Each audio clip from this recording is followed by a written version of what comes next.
Attorney Jonathan Elson, reminding you that if you've been injured in an auto accident, it's important to have somebody on your side. When you need a lawyer, then you need Nelson.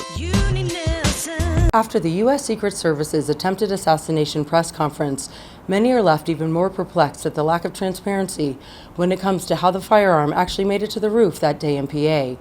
However, a local agency called for and recommended video drone surveillance capabilities that they offered for the entirety of U.S. President Donald J. Trump's Pennsylvania rally, yet were rejected. The Secret Service takes full responsibility for the tragic events of July 13th.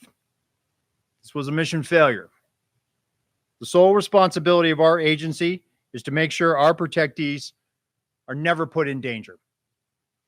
We fell short of that in Butler. We are in an unprecedented threat environment and a high operational tempo during this presidential campaign. An independent review of the July 13th tragedies will be directed by President Biden. We did not have a drone on site. We did not put a drone up.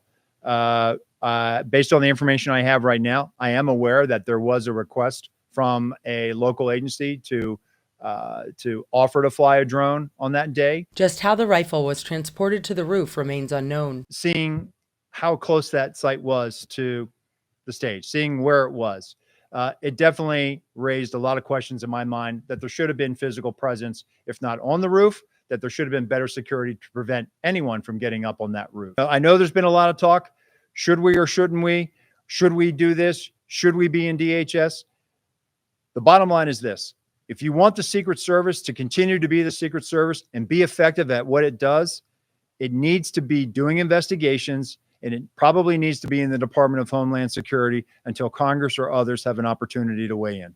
President Trump, VP nominee Vance, President Biden, and VP Harris are all now armed with counter-sniper coverage by the U.S. Secret Service. The Counter-Surveillance Division has been out there supporting the former president's detail at some very high-profile events.